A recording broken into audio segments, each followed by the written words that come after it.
우리가 지난 시간 솔로몬의 죽음 이후에 남유다에는 솔로몬의 아들 르호보암 왕, 북이스라엘은 솔로몬의 수하에 있던 여로보암 왕이 이렇게 세워져서 이스라엘이란 나라가 둘로 그렇게 쪼개진 내용까지 다루었습니다.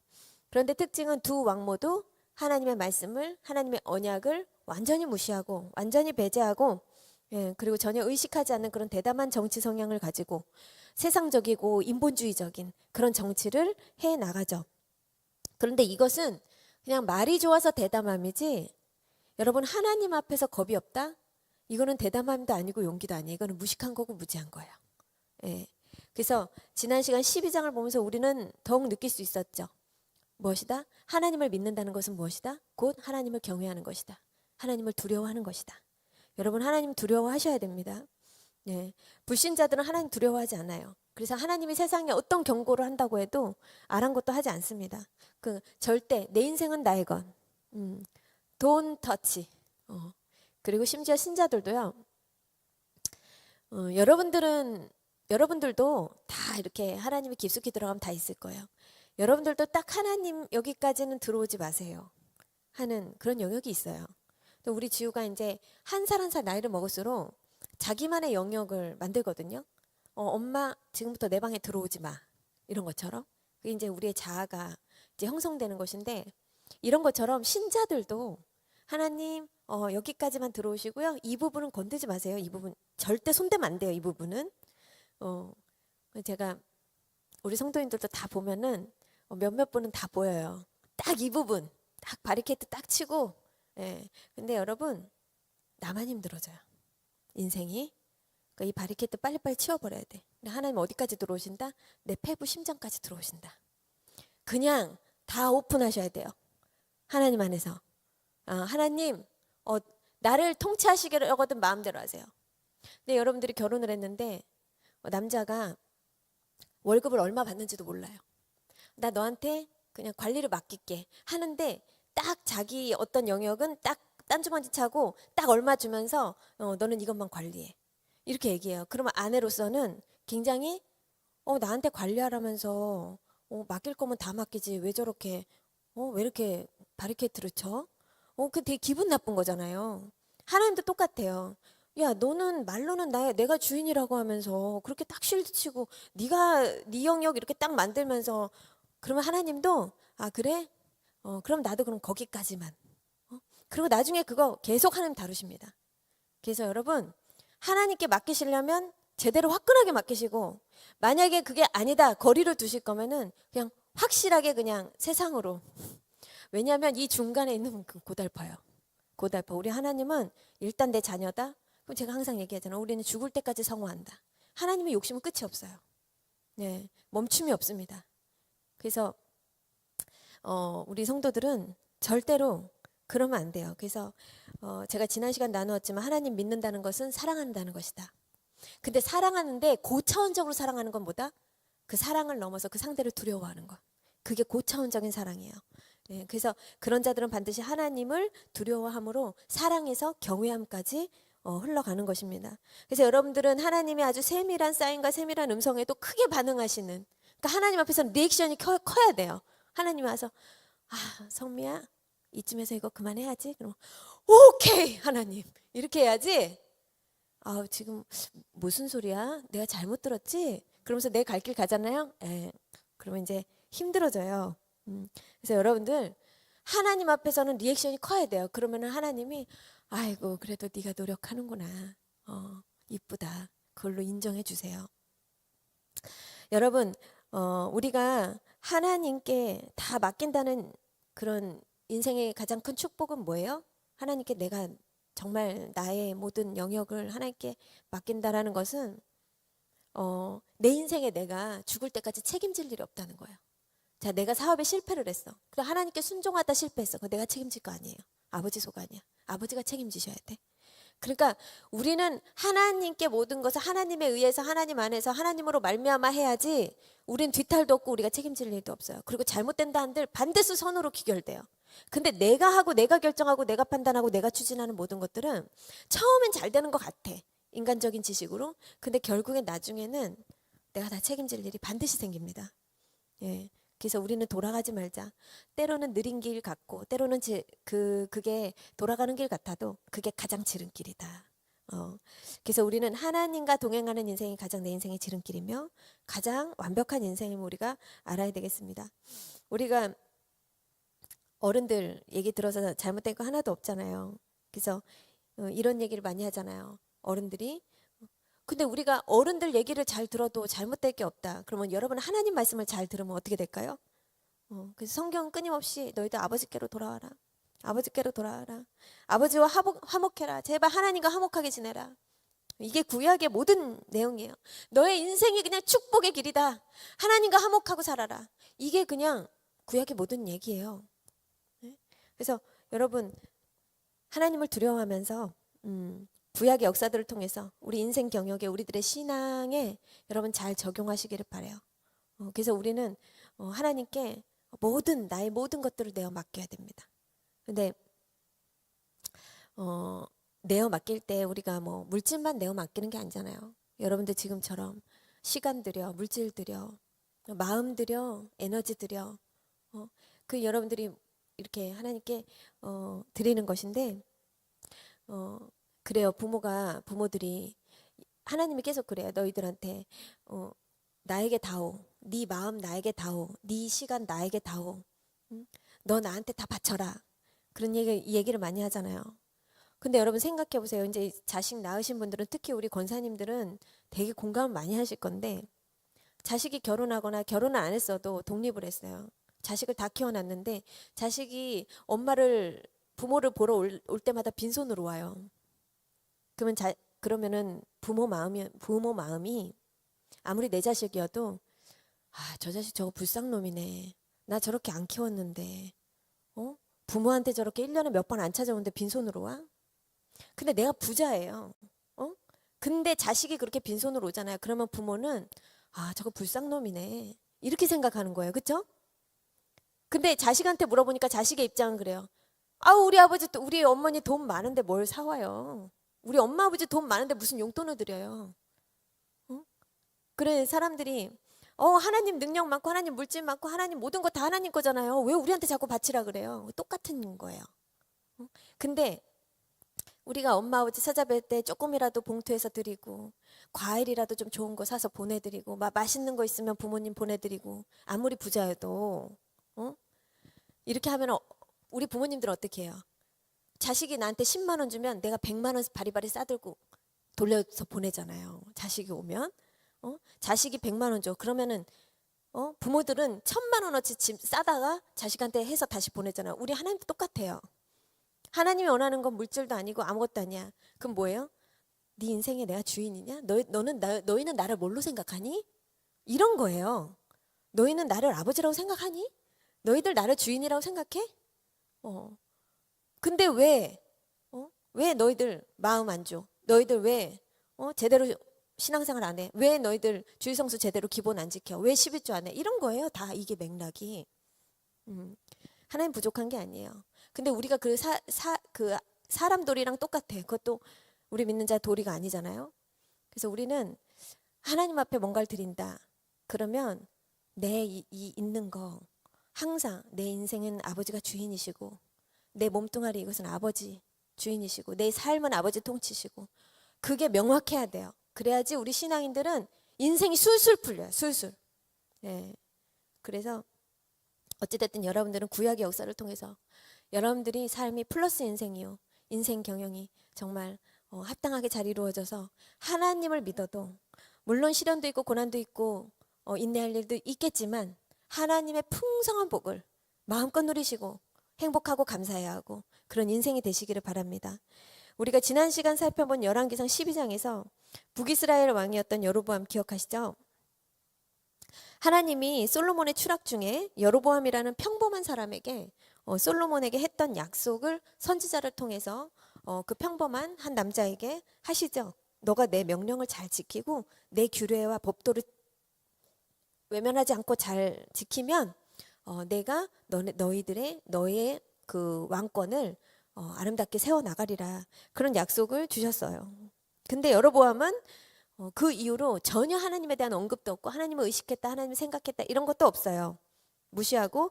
그리고 지난주에 우리가 뭘 배웠죠? 오히려 남유다로 자꾸 사람들이 예배드리러 가니까 그거 막으려고 곳곳에 산당 짓고 유다의 절기 다 바꿔가지고 자기 마음대로 절기 정하고, 그리고 레위인들이 제사를 지내야 되는데 아무나 평범한 사람 데려다가 제사 지내게 하고, 이렇게 완전히 샤머니즘 잡신으로 이렇게 하나님의 법도에 어긋나게 이렇게 신앙생활을 가리킵니다. 그러니까 뭐 한마디로 이야기하면 북이스라엘의 신앙의 영적 상태는 그냥 개판이다 이렇게 보시면 돼요.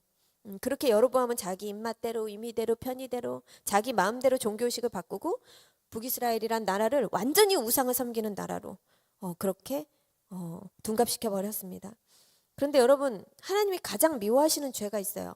하나님이 죄는 다 미워하시지만 그 중에서도 가장 경멸하고 가장 미워하시는 죄가 있습니다. 그 죄가 뭘까요? 바로 우상숭배잖아요. 우상숭배.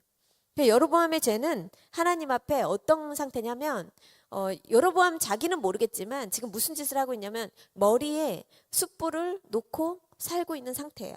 그냥 내 가슴에 핵폭탄 하나 언제 터질지 모르는 핵폭탄을 끌어안고 그런 사는 삶입니다. 그래서 여로보암의 죄는 자신이 아니라 이스라엘 온 백성을 다 우상을 섬기는 그런 아주 사망의 길로 적극적으로 안내하는 것입니다.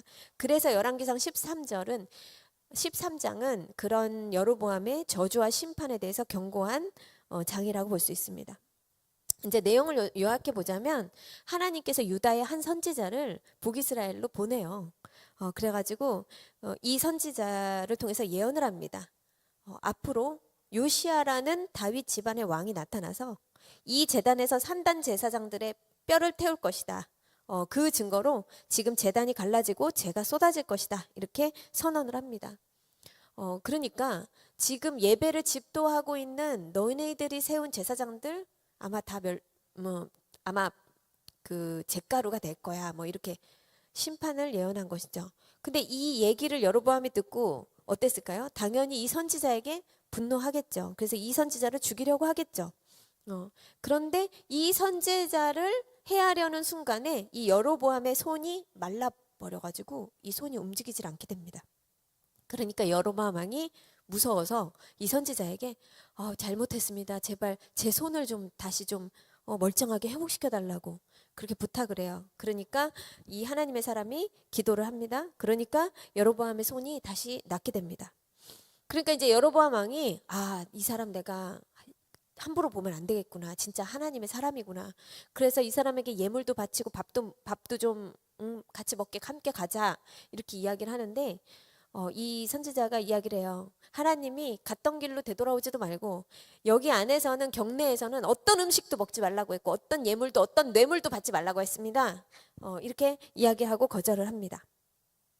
그러면서 가던 중에 다시 되돌아서 가던 중에 베델에 사는 한 늙은 선지자가 이 하나님이 유다에서 보낸 이 선지자를 만나요. 그러니까 선지자가 선지자를 만나는 거예요. 그런데 좀 이상하지 않아요? 하나님이 왔던 길로 되돌아가지 마라. 그러니까 그 땅을 2번 밟지 말라 이 말인데 베델의 선지자를 만났다고 하는 거 보니까 베델에서 건너왔는데 베델로 다시 돌아간다? 그러면 어찌됐든 이 사람은 뭔가 하나님의 명령을 한 번 어긴 것 같아요. 예, 그래서 이 늙은 선지자가 이 선지자에게 우리 집에 가서 좀 밥이라도 한 끼 드시고 가세요. 그랬단 말이에요. 근데 이 선지자가 나도 선지자인데 저도 선지자네. 그런데 자기 집에 가서 음식을 먹자고 하니까 안 됩니다. 하나님이 이렇게 먹지 말라고 했어요. 그러니까 나도 선지자인데 하나님이 저한테 모시고 들어가서 식사 대접하라고 했습니다. 이렇게 거짓말을 한 거예요. 근데 이 선지자가 그대로 따라 들어가서 이제 식사를 같이 합니다. 하는데 식사 도중에 하나님께서 이 선지자에게 예언을 하시는 거예요. 네가 내 말씀에 순종하지 않았기 때문에 너는 죽어서 네 조상들과 함께 묻히지 못할 것이다. 그리고 그 예언대로 유다에서 온 선지자는 떠나는 길에 사자를 만나서 물려 죽게 돼요. 그런데 사자는 사람을 물고 뜯으면 반드시 그 사람의 인육을 먹거든요. 근데 이 사자가 그 시체를 먹지를 않아요. 그리고 그 옆에 나귀가 있었는데 나귀도 물어뜯질 않아요, 이 사자가.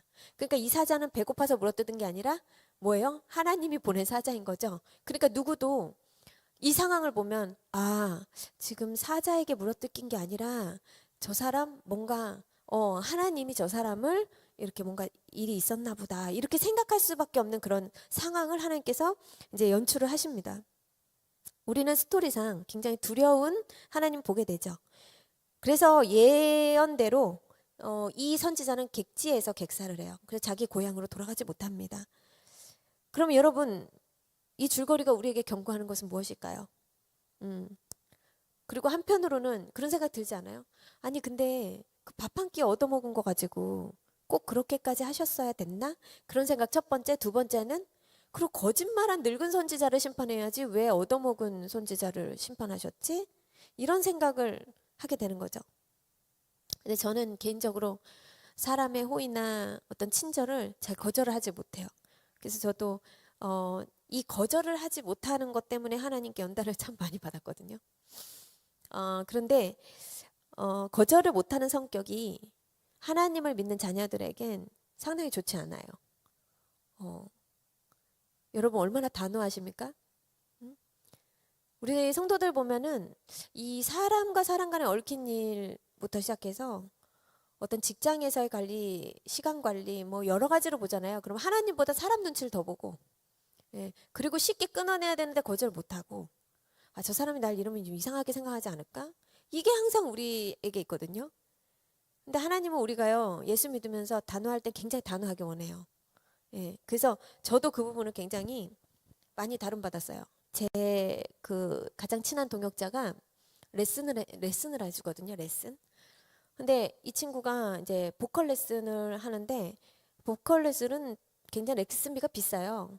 그래서 뭐 한 달 단위로 따지면 2, 300 한 명당 뭐 2, 300은 기본적으로 일주일에 한 번 해도 그 정도 드는데 이 친구가 그거를 거절을 잘 못하는 거예요. 그러니까 제가 돈이 없어서 그런데 다음 달에 한꺼번에 줄게요. 그러면은 그거를 네 그러세요. 그렇게 하고 400만 원 되고 그 다음 달에 네 그러세요. 한 600만 원 되고.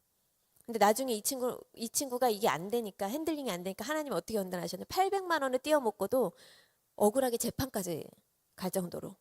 그래가지고 이 사건 이후로 그 친구는요 절대로 이 거절에 대해서 그리고 정확하지 않은 이거에 대해서 그 친구의 그게 약점이었거든요. 근데 하나님은 우리의 그런 것들을 끝까지 다루신다니까요.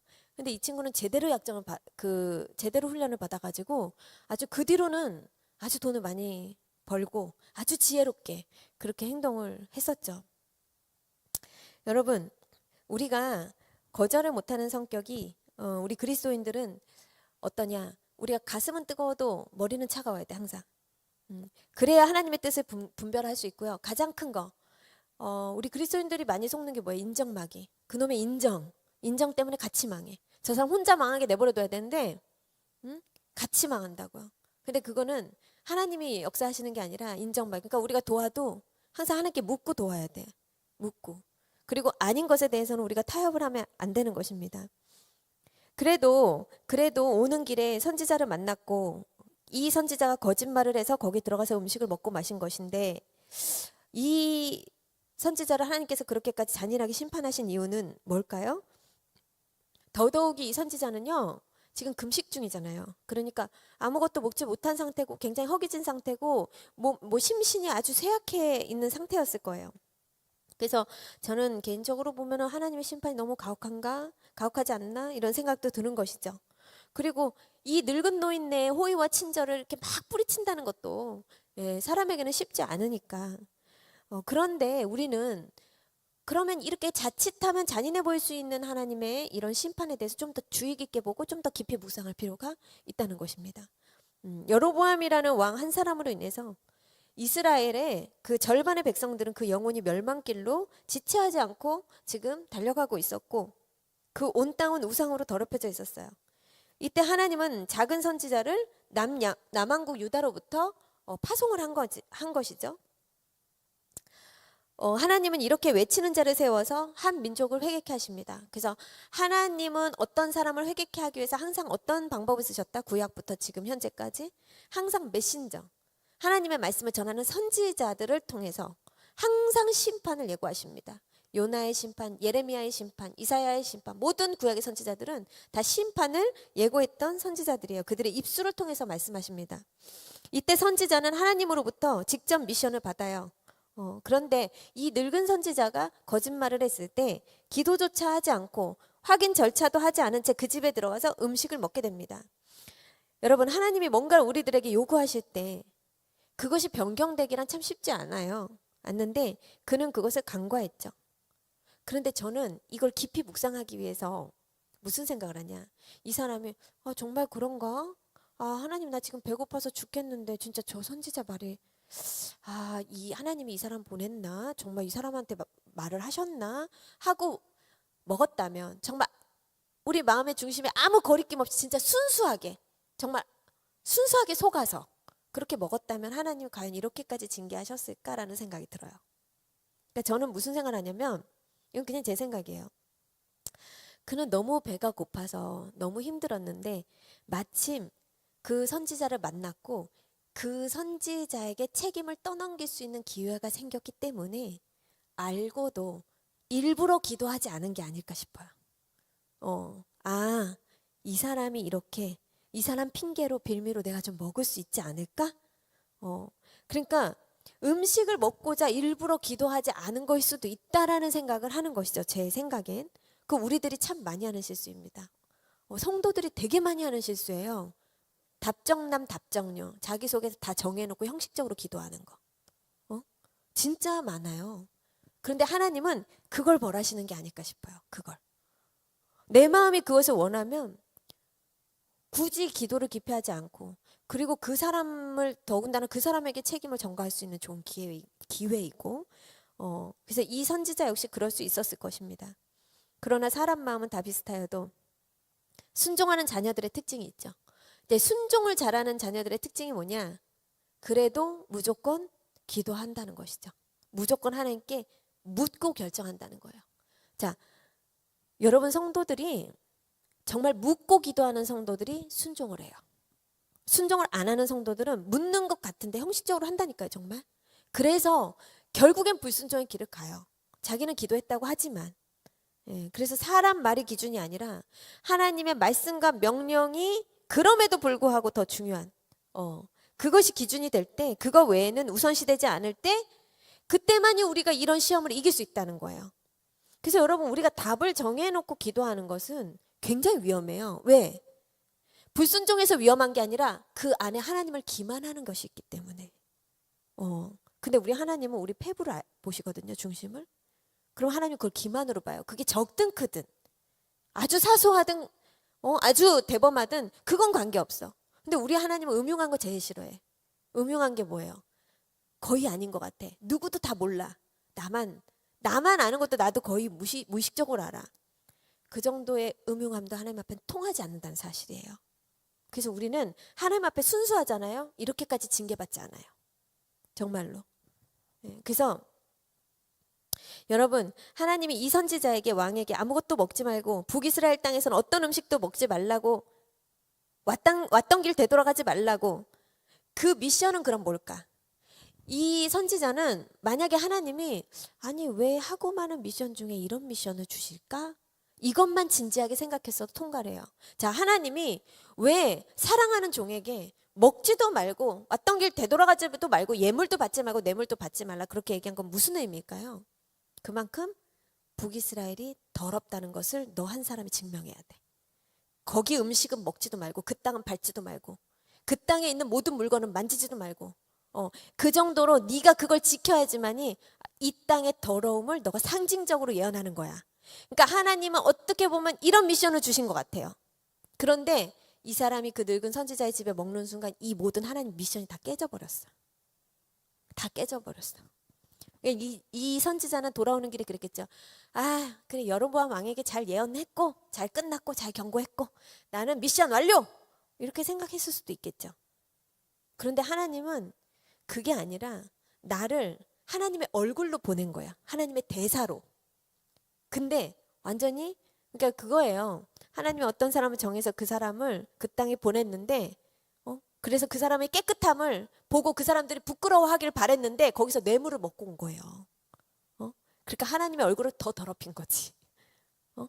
제가 생각할 때는 하나님의 경고와 심판은 잔인한 게 아니라 다 합당한 이유가 있다라는 것입니다. 그러니까 우리 인간의 머리로는 이해할 수 없는 것이죠. 그래서 우리는 조금 헷갈리고 좀 이해되지 않다. 그러면 그거를 깊이 파고들어서 그 내용을 계속 묵상해야 돼요.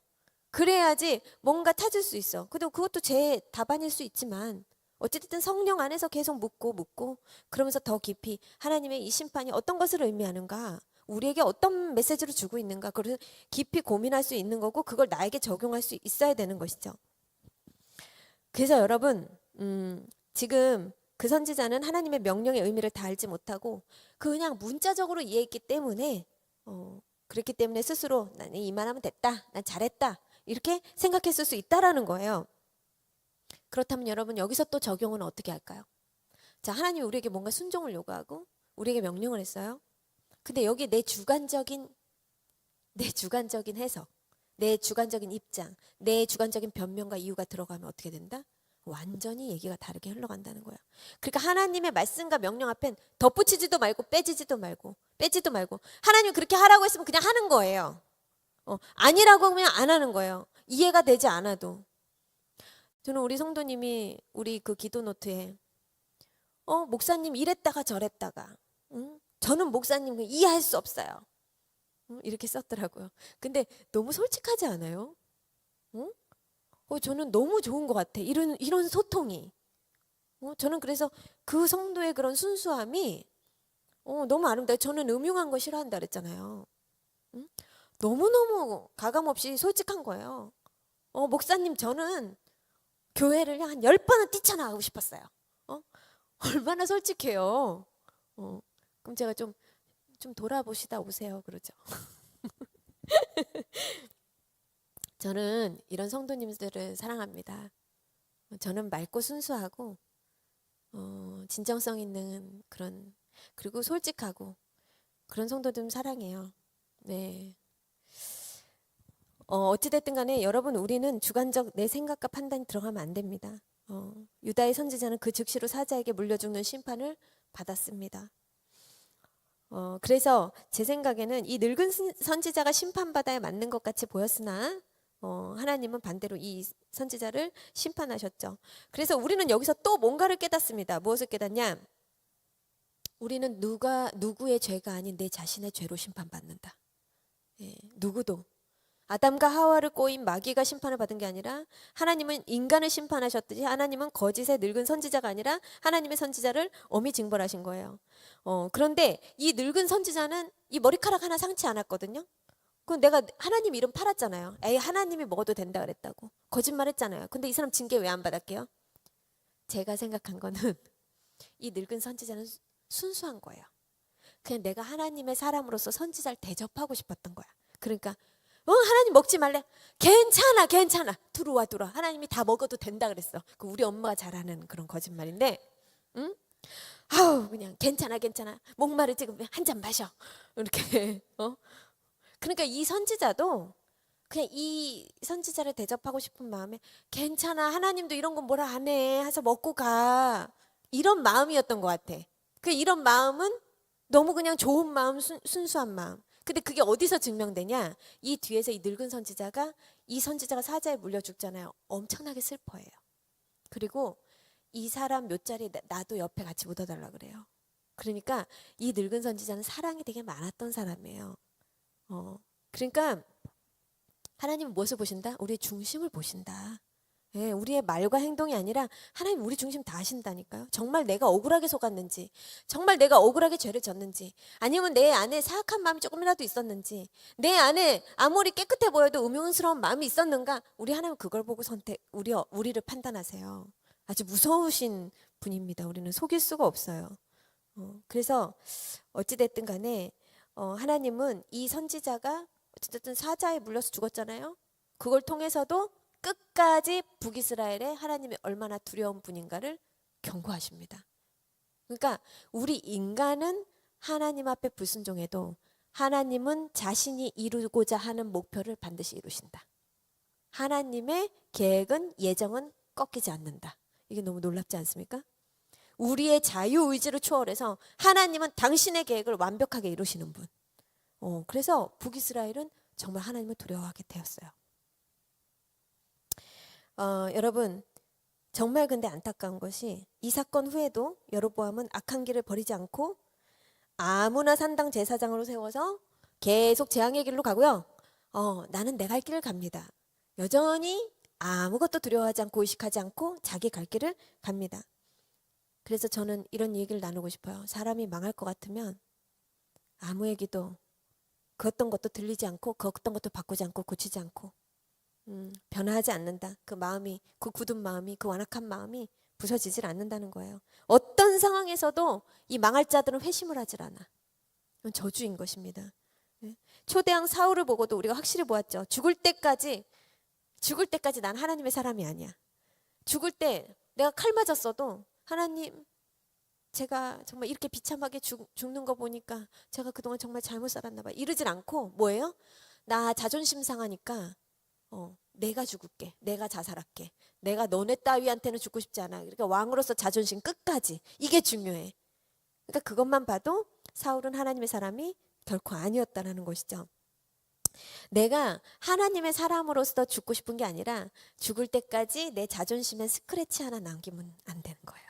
이 왕의 자존심. 성경에서 심판받는 사람들을 보면 특징이 있습니다. 어떤 특징이죠? 기회가 참 많이 주어진다는 거예요. 하나님은 망할 자들에게도 얼마나 기회를 많이 주시는지 몰라요. 우리는 어떤 하나님의 경종과 사인에서도 아까도 얘기했듯이 아주 민감하고 아주 큰 리액션으로 반응을 해서 나의 삶을 돌이켜 진단하고 하나님 앞에 회개하고 돌이키는 자세가 중요합니다.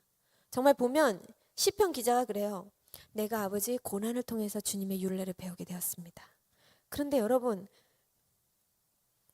저는 항상 여러분들에게 나누지만 고난을 통해서도 주님의 율례를 배우지 않는 사람 훨씬 많습니다. 훨씬 많아요. 고난이 크다고 하나님 앞에 돌이키고 회심하는 게 아닙니다. 아무리 하나님이 그 사람에게 크게 징계를 하고 경고를 하고 벌을 주셔도 절대로 회심하지 않는 영혼들이 더 많아요. 그런데 반면에 아주 세미하고 아주 작은 문제 속에서도 하나님의 세밀한 음성을 분별하고 겸손하게 회심하고 그런 성도들도 많이 봐요. 그러니까 결론은 뭐다? 결국에 회개할 사람은 어떤 경우라도 회개하지만 돌이키지 않는 자들은 하나님의 그 어떤 기회와 경우라도 결코 돌이키지 않는다? 이런 생각을 많이 합니다. 무엇을 통해? 성경의 말씀을 통해서, 통계적으로. 그 의미가 뭐냐면, 제가 말하는 의미가 뭐냐면 멸망할 자가 정해져 있다, 이게 아니에요. 이게 아니에요. 그게 아니라 우리 입장에선 정해진 게 아니므로 늘 두려워해야 마땅합니다. 그래서 결과적으로 성경을 읽을 때 안타깝지만 불순종하는 자녀들이 뒤늦게 회개하는 경우는 너무 희박했다라는 사실입니다. 그 기록을 보면 그것은 그들이 하나님께 회심하지 않은 이유들이 뭘까요? 전부 다 하나님보다 내 인생에 중요한 게 너무 많아. 돈, 명예, 물질, 권력, 사람. 그래서 여러분, 그들의 기준은 언제나 하나님이 아닌 언제나 세상이었고 언제나 권력이었고 그들이 의식하는 것은 하나님이 아닌 사람이었습니다. 그래서 우리가 내가 회심을 하기 위해서는 무엇이 중요할까요? 세상의 권력, 인기, 부귀, 영화. 여러분, 내가 가진 그런 나의 우상들이 있습니다. 다 각자. 그 하나님보다 그 완전히 내려놓으라는 거 아니에요. 하나님보다 후순위로 두시면 돼요. 후순위로. 근데 그 후순위로 두지를 못해. 그거를. 참 어렵습니다. 한 인간이 하나님 앞에 진심으로 회심하는 게 굉장히 어려워요. 왜냐하면 하나님보다 소중한 게 너무 많기 때문에. 그래서 순종하는 사람들이 순종을 하고 회개하는 사람들이 늘상 회개가 쉬운 이유입니다. 자, 그러면 여러분들은 모든 것을 하나님이 개입하시고 침범하시고 여러분들의 모든 영역을 깊이 들어와서 다 갈아엎으시고 여러분 삶에 갈아엎으시고 관여하기를 원하십니까? 안타까운 얘기인데 우리 마태복음에 보면은 예수님이 어떤 지역을 가요. 그럼 팬들이 엄청나게 막 환호를 하잖아요. 그런데 부자 동네에서는 예수님을 싫어해요. 그리고 진짜 거지, 가난한 사람들, 잃을 게 없는 사람들한테는 예수님 환영을 받아요. 그런데 어떤 동네에서 쫓겨났냐? 어떤 사람이 귀신 들렸는데 이 귀신을 쫓아냈어요. 근데 이 귀신이 돼지떼에 들어간 거예요. 그러니까 이 돼지떼들이, 엄청난 돼지떼들이 바닷가에 몰살을 합니다. 그럼 여러분 생각해 보세요. 그 많은 돼지떼들이 바닷가에 몰살을 했다? 그럼 거기 그 농장 주인의 손해가 얼마일 것 같아요? 예? 환영받지 못하는 거예요. 그러니까 그 사람들은 뭐예요? 예수님 제발 우리 잘 살고 있거든요. 제발 잘 살고 있는 지역에 들어와서 이렇게 큰일 만들지 말고 제발 나가주세요. 제발. 근데 여러분, 예수를 믿으면, 제대로 예수를 믿으면 우리 가정에, 내 생업에, 내 사업장에 하나님 들어오셔서 다 그걸 갈아엎으십니다. 정말 물갈이를 해주세요. 그런데 여기서 우리가 손해가 따르고 막 갑자기 잘 되던 사업이 어려워지고 내가 불이하게 모은 돈 다 날려버리고 막 이런 일들이 생긴단 말이에요. 그러니까 예수 믿다가 하나님 믿는 거 너무 두렵다. 내 삶을 너무 하나님이 뒤흔드신다. 막 이렇게 되는 거예요. 근데 그거는, 그 변혁은 잊지 않으면 썩는 것인데, 근데 우리는 항상 눈앞에 보이는 게 중요하잖아요. 제가 어떤 사장님이 저를 일하는 것을 보고 나중에 제가 목사라는 사실을 알게 됐어요. 근데 이제 그분이 새로운 사업을 시작하는데 저한테, 제가 직원 김지연 씨 말고 제가 오늘은 목사님으로서 한 가지 여쭙고 싶다. 내가 새로운 사업을 지금 시작하는데 목사님 저한테 한마디만 해주세요. 그러더라고요. 제가 목사님 말 명심할게요. 그러더라고요. 근데 그분은 제가 그 일하는 것을, 다른 가게에서 일하는 것을 보셨으니까. 그래서 제가 우리 성도들한테는 절대로 하지 않는 말이 있습니다. 그게 뭐냐? 근데 제가 말을 하기 전에 제가 얘기하면 반드시 지킬 것입니까? 그랬더니 반드시 지킬 거래요. 그렇다면